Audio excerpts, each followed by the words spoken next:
Polémique, non. Il nous faut plutôt croiser les points de vue.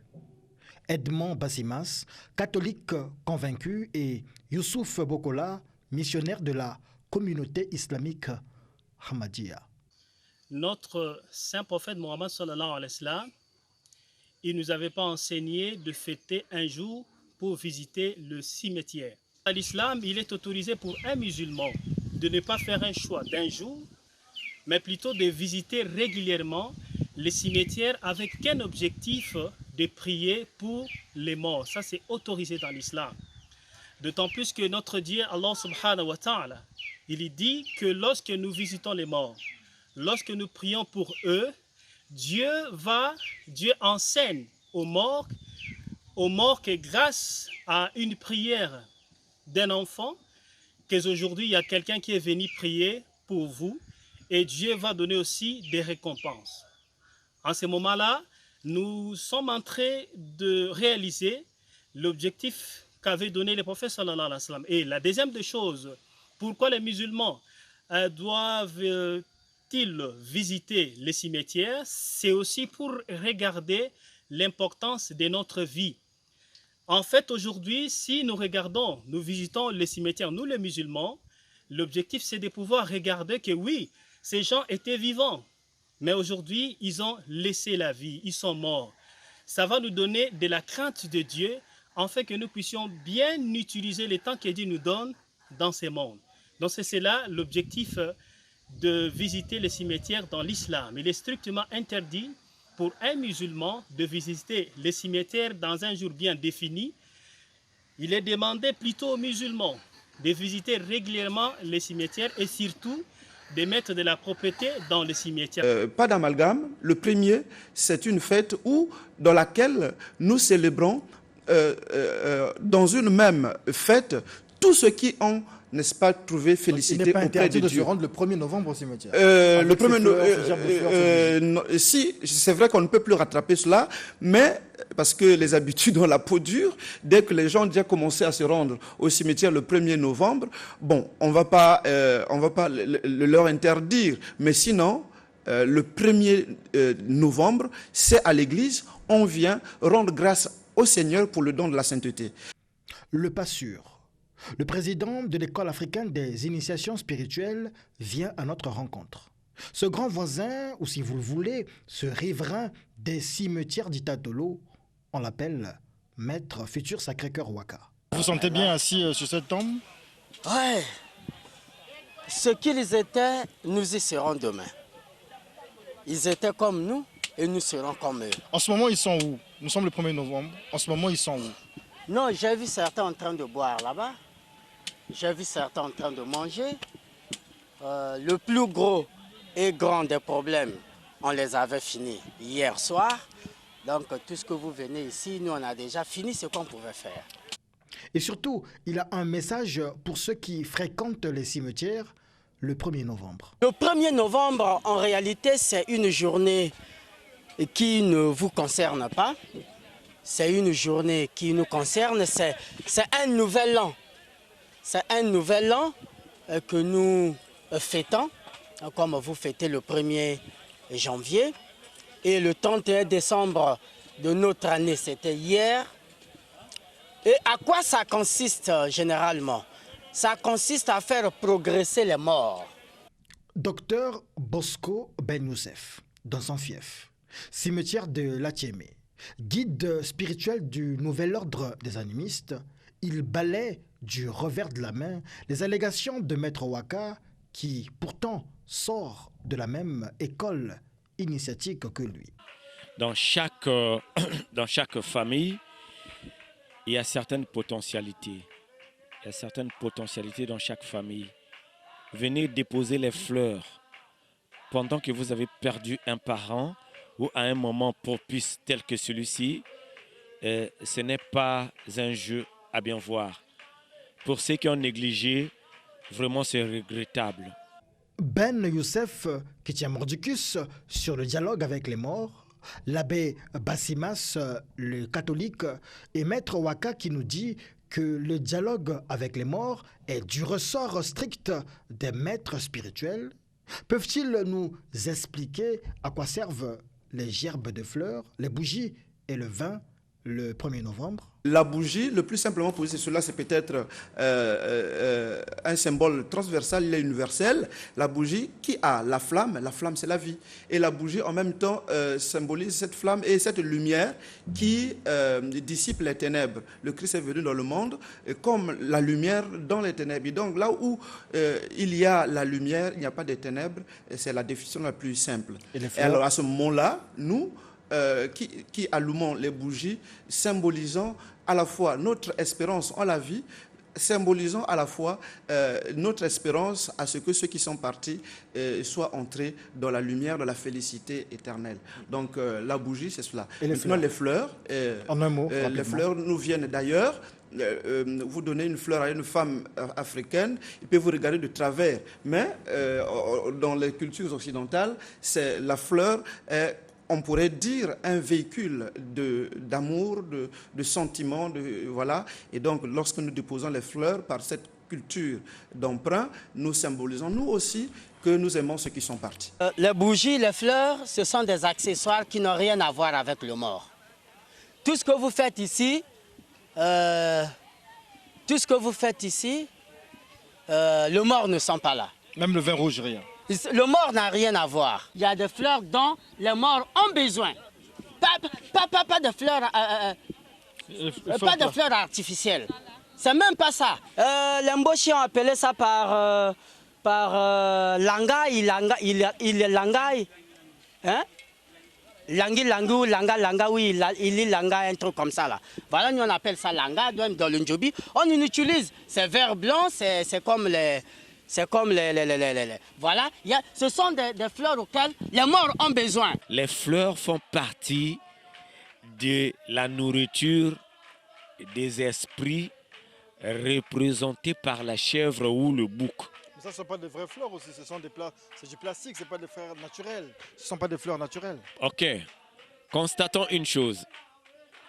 Au Vatican, il est représenté le Jésus immaculé ou Marie immaculée de façon artistique. Parce que la capacité de l'homme de réfléchir les choses, c'est vrai que nous allons un peu au-delà du dialogue, a un côté artistique. L'art. L'art, c'est la beauté. Et c'est la beauté, je voulais dire, de qui est l'homme réellement. L'art, c'est un domaine, nous sommes art et âme. Art et âme. Art et âme. Il n'y a pas l'âme sans l'art. Ça fait partie de l'art. Ça fait partie de la culture. Art et âme. Mais il n'y a pas l'âme sans la culture. On ne renverse pas n'importe quel vin. Il y a deux qualités de vin. Ceux qui renversent les nsamba les donnent pour le cerveau. Si votre papa était intelligent, il fut député, ministre, il occupait un poste, un cadre supérieur. Maintenant, si votre père avait de l'amour, un homme de cœur, vous renversez le vin rouge. On ne renverse pas les vins n'importe comment ou on n'allume pas les feux n'importe. Non. La bougie, c'est le feu intermédiaire, c'est la gorge d'une personne. Vous voyez, c'est l'intermédiaire entre le cœur et le cerveau. L'intermédiaire entre le cœur et le cerveau, c'est la bougie qui est au milieu. C'est la flamme qui vous permettra de bien faire sortir ce que vous avez, ce qui est caché soit dans le cœur ou dans le cerveau. Alors, ça représente quelque chose au cimetière le 1er novembre, la bougie. Ben oui, mais pourquoi pas? En ce 1er novembre, après avoir écouté ces hommes d'église et spirituels, on peut bien se poser des questions. Par exemple, qu'est-ce qui se passe juste après l'enterrement? Lorsque vous mourrez, prenons le cas d'une mort subite. Ce n'est pas quelqu'un qui vous a donné la mort. Votre jour, sinon le restant de vos jours, n'étant pas encore épuisé, mais par un bref accident, vous abrégez votre vie. Et lorsqu'on vient vous enterrer, pour un premier temps, vous ne partez pas au séjour des morts. Le séjour des morts est très loin de vous. On vous garde dans l'astral éthérique. C'est après l'astral éthérique, le 1er novembre tel qu'aujourd'hui, c'est la journée auquel tous ces morts-là vont quitter l'astral éthérique pour le purgatoire. Ça, c'est pour ceux qui sont morts de façon prématurée. Ceux qui sont morts naturellement, lorsque vous mourrez naturellement, vous ne pouvez pas passer par l'astral éthérique. Vous partez tout droit le purgatoire. Et aujourd'hui, pour ceux qui étaient au purgatoire, ceux-là, on doit leur remettre la conscience en place afin qu'ils partent au séjour des morts. C'est les morts qui se retrouvent au séjour des morts qui sont doués et dotés d'une conscience. Parce que même la Bible, on vous parle du jugement dernier, en réalité c'est aujourd'hui. Aujourd'hui, 1er novembre. Aujourd'hui, 1er novembre, ce serait le jour où il devrait y avoir, où il y a eu un jugement. Ce cimetière-là, l'astral constitue comme un congélateur. Et qu'à la fin de l'année des morts, nous venons pour ouvrir. Et décongéler. On les ouvre et on décongestionne pour attendre d'autres morts. Donc ceux que l'on va enterrer à partir de demain seront les bienvenus, seront les nouveaux venus. Mais il y a des gens, par exemple ici, qui ne sont pas tous partis. Ça veut dire que ceux qui viennent là pour embellir les tombes, pour parler à ceux qui sont partis avant eux. Non, les morts ne les écoutent pas. Ah bon, ils n'écoutent pas. Non, les morts ne les écoutent pas. Ils ne boivent pas tout ce qu'ils laissent Non, là. non, non. Tout ce que vous avez laissé ici, c'est pour nous ou pour ceux qui travaillent ici. Il n'a pas tort parce que ça se passe sous les 10 commandements. Les actions, non, la parole, non, la pensée, la parole et les actes. C'est le résumé des 3 commandements. Il se résume seulement là. Ils échouent. La parole, la pensée et les actes. C'est-à-dire, on vous juge seulement sur les 3 aspects. Mais imaginez-vous que vous étiez un intellectuel. C'est à partir de vous que Bill Gates a eu l'idée de créer le Microsoft. Bill Gates serait placé à quel niveau? Donc, à chaque catégorie des hommes sur la terre, il se passe un mode de jugement donné. Vous n'allez pas juger un gars qui a mis en place Facebook de la même manière que vous allez juger un monsieur qui a mis en place le régime de la chasse rudimentaire. C'est pas ça. Ils sont sur la vieille tradition.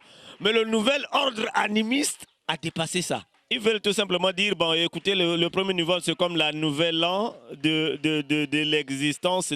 C'est faux. C'est faux. Parce que si c'était ça, cela suppose que lorsque nous mourons, nous changeons les familles. C'est faux.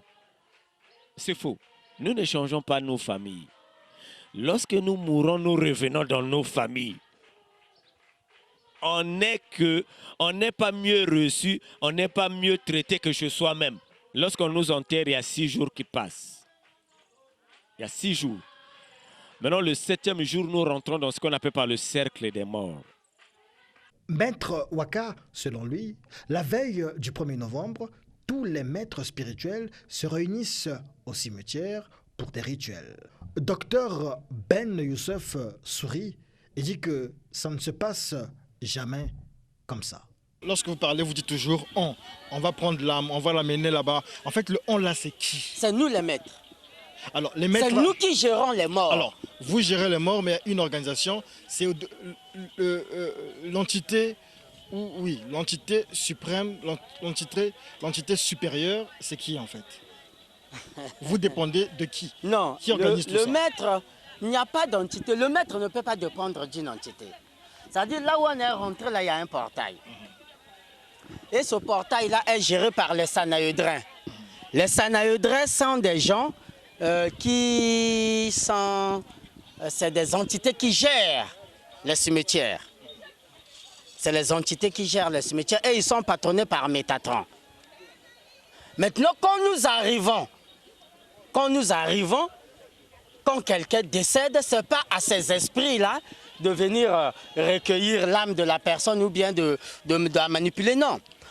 Donc c'est pas en bas là le séjour des morts? Non, le séjour des morts n'est pas en bas là-bas. Ce n'est pas aussi en haut, mais c'est avec nous ici. Il y a une personne qui tient la clé du séjour des morts. La clé du séjour des morts, c'est qui? Je ne sais pas, je vous pose la question. Mais c'est les maîtres. Point de vue de la zone nord, c'est moi en principe qui dois être le commissaire qui dirige tout ce qui se passe. Ah bon? Ben oui, Dans la zone nord, Ben pas oui. seul. Il y a Molo Makana, à Molo Makama, il y a Maître Waka, il y a bien de maîtres. Vous dites que c'est vous le commissaire. c'est moi qui commissionne, qui est chargé des commissions de tout ce qui se passe dans la zone nord. C'est pas pour rien que je suis arrivé ici. C'est moi. C'est moi qui le dis. Pourquoi? Parce que je suis tantrique. L'animisme, c'est le yoga africain. L'animisme, c'est le yoga africain. C'est-à-dire, c'est les techniques. Parler avec les morts, il faut avoir les techniques. Voilà pourquoi j'insiste et je dis ceci. Le seul animal qui nous permet de rentrer en contact avec les morts, c'est l'innocent. Voilà. C'est l'animal qui est là. C'est l'innocent. C'est le bouc. Ce n'est pas pour rien que Jésus s'est présenté comme l'agneau de Dieu immolé. C'est le docteur Ben qui est animiste. Moi, je suis animiste. C'est à nous de dialoguer avec les morts. Voilà pourquoi la zone nord, c'est moi qui est le représentant qui est susceptible de donner à toutes les familles les possibilités de communiquer avec les attributs. Je répète, on communique avec les morts pas pour le plaisir de le faire. On communique avec les morts par le pouvoir des attributs parce que les attributs d'une personne ne mourront jamais, sont éternels. Mais alors là, franchement, on va encore faire comment?